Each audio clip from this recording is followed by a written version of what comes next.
ಹೇಗಿದ್ದೀರಾ? ನಿಮಗೆಲ್ಲ ನಮ್ಮ ಚಾನಲ್ ಜೆಎಸ್ ಜ್ಞಾನ್ ಹಬ್ಗೆ ಸ್ವಾಗತ. ಇಂದು ನಾವು ಬಹಳ ಸ್ಪೆಷಲ್ ಆಗಿರೋ ಟಾಪಿಕ್ ಬಗ್ಗೆ ಮಾತಾಡೋಣ. ಈ ವರ್ಷ ನಮ್ಮ ದೇಶಕ್ಕೆ ಸ್ವತಂತ್ರ ಬಂದು 80 ವರ್ಷ ಆಗೋಯ್ತು. ಸೊ ನಮ್ಮ 80ನೇ ಸ್ವಾತಂತ್ರ್ಯೋತ್ಸವ ಬಹಳ ಸ್ಪೆಷಲ್ ಆಗಿರಬೇಕಲ್ವಾ? ಹಾಗಾಗಿ ನಾವು ಒಂದು ಸ್ಪೆಷಲ್ ಆಗಿರೋ ಅದ್ಭುತವಾಗಿರುವಂತಹ ಭಾಷಣವನ್ನು ಹೇಗೆ ಮಾಡೋದು ಅನ್ನೋದನ್ನು ತಿಳ್ಕೊಳ್ಳೋಣ. ದಯವಿಟ್ಟು ವಿಡಿಯೋನ ಕಂಪ್ಲೀಟಾಗಿ ವಾಚ್ ಮಾಡಿ. ನಿಮಗೆ ಇಷ್ಟ ಆದರೆ ಲೈಕ್ ಕೊಡಿ ಮತ್ತು ನಿಮ್ಮ ಫ್ರೆಂಡ್ಸಿಗೂ ಶೇರ್ ಮಾಡಿ.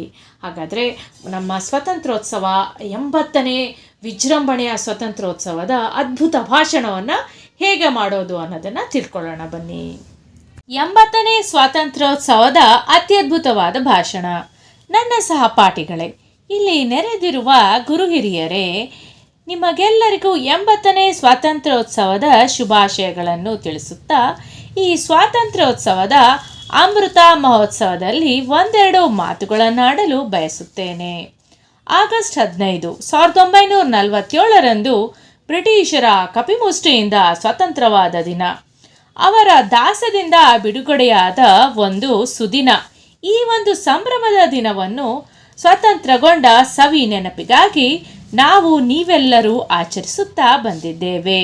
ನಮ್ಮ ಭಾರತ ದೇಶವನ್ನು ಹಲವಾರು ವಿದೇಶಿಯರು ಆಳಿದ್ದಾರೆ. ಅಂದರೆ ಪೋರ್ಚುಗೀಸರು, ಡಚ್ಚರು, ಇಂಗ್ಲಿಷರು, ಹೀಗೆ ಹಲವಾರು ವಿದೇಶಿಯರು ಆಳಿ ನಮ್ಮ ದೇಶವನ್ನು ದಾಸ್ಯದಲ್ಲಿ ಮುಳುಗುವಂತೆ ಮಾಡಿದ್ದರು.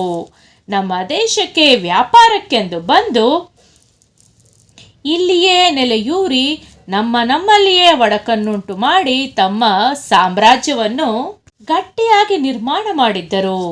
ಇವರಲ್ಲಿ ಇಂಗ್ಲಿಷರೇ ಸರಿಸುಮಾರು 200 ವರ್ಷಗಳ ಕಾಲ ಆಳಿದರು.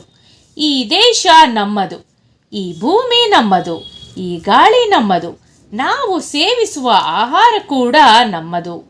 ಆದರೂ ಸಹ ಇಂಗ್ಲಿಷರು ಹೇಳಿದಂತೆ ಕೇಳುವ ಅನಿವಾರ್ಯ ಸೃಷ್ಟಿ ಮಾಡಿದ್ದರು. ಹೀಗಾಗಿ ನಮ್ಮ ದೇಶದ ಮಹಾನ್ ನಾಯಕರು ಬ್ರಿಟಿಷರ ವಿರುದ್ಧ ಭಾರತದ ಸ್ವಾತಂತ್ರ್ಯಕ್ಕಾಗಿ ವಿಚಾರ ನಡೆಸಿದರು.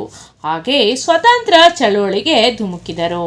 ಇವರಲ್ಲಿ ಪ್ರಮುಖರೆಂದರೆ ಭಗತ್ ಸಿಂಗ್, ಸುಖದೇವ್, ರಾಜ್ಗುರು, ಲೋಕಮಾನ್ಯ ಗಂಗಾಧರ್ ತಿಲಕ್, ಸುಭಾಷ್ ಚಂದ್ರ ಬೋಸ್, ಗಾಂಧೀಜಿ, ಹೀಗೆ ಹಲವಾರು ನಾಯಕರುಗಳು ಸ್ವತಂತ್ರಕ್ಕಾಗಿ ತಮ್ಮ ಪ್ರಾಣವನ್ನೇ ಪಣಕ್ಕಿಟ್ಟರು.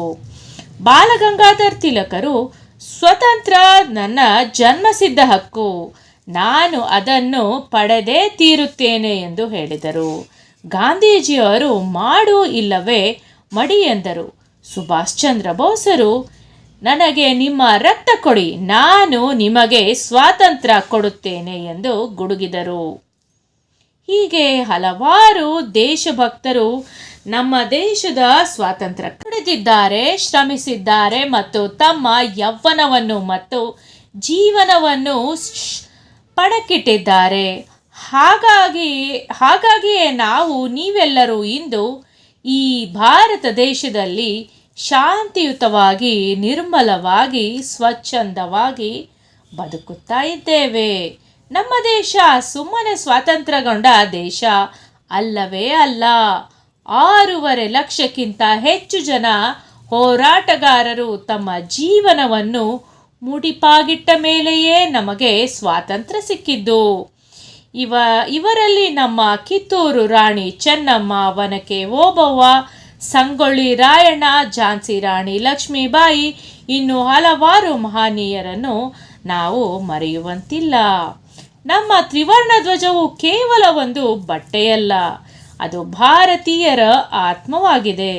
ಕೇಸರಿ ಬಣ್ಣವು ತ್ಯಾಗ ಮತ್ತು ಧೈರ್ಯವನ್ನು, ಬಿಳಿ ಬಣ್ಣವು ಶಾಂತಿ ಮತ್ತು ಸತ್ಯವನ್ನು, ಹಸಿರು ಬಣ್ಣವು ಸಮೃದ್ಧಿಯನ್ನು ಸೂಚಿಸುತ್ತದೆ. ಮಧ್ಯದಲ್ಲಿರುವ ಅಶೋಕ ಚಕ್ರವು ಸದಾ ಮುನ್ನಡೆಯಿರಿ, ಎಂದಿಗೂ ನಿಲ್ಲಬೇಡಿ ಎಂಬ ಸಂದೇಶವನ್ನು ನೀಡುತ್ತದೆ. ಭಾರತವು ವಿಶ್ವದ ಅತಿದೊಡ್ಡ ಪ್ರಜಾಪ್ರಭುತ್ವ ರಾಷ್ಟ್ರವಾಗಿದೆ.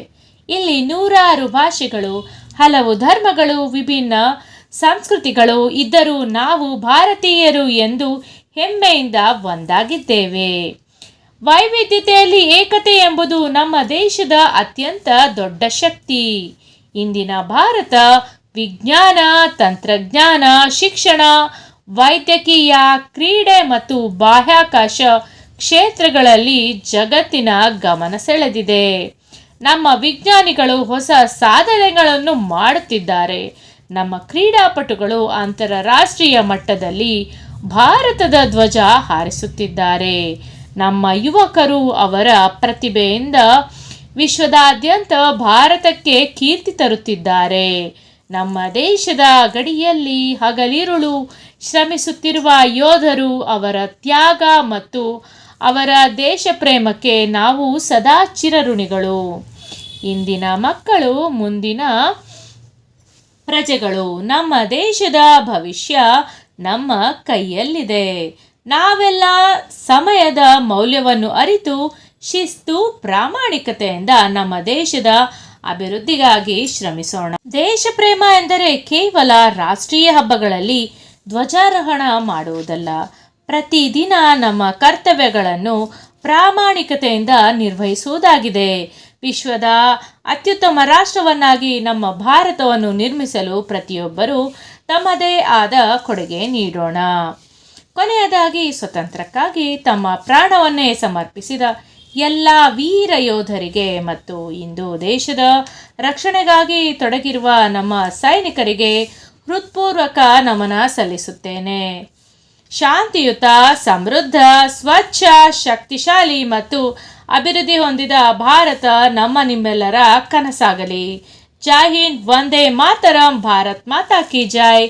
ಧನ್ಯವಾದಗಳು. ನಿಮಗೆ ಈ ವಿಡಿಯೋ ಇಷ್ಟ ಆದಲ್ಲಿ ದಯವಿಟ್ಟು ನಮ್ಮ ಚಾನಲನ್ನು ಸಬ್ಸ್ಕ್ರೈಬ್ ಮಾಡ್ಕೊಳ್ಳಿ. ಯೂಸ್ಫುಲ್ ಇರೋರಿಗೆ ಶೇರ್ ಮಾಡಿ. ಇಷ್ಟ ಆದಲ್ಲಿ ಒಂದು ಲೈಕ್ ಕೊಡೋದನ್ನು ಮಾತ್ರ ಮರೆಯಲೇಬೇಡಿ. ಧನ್ಯವಾದಗಳು. Thank you.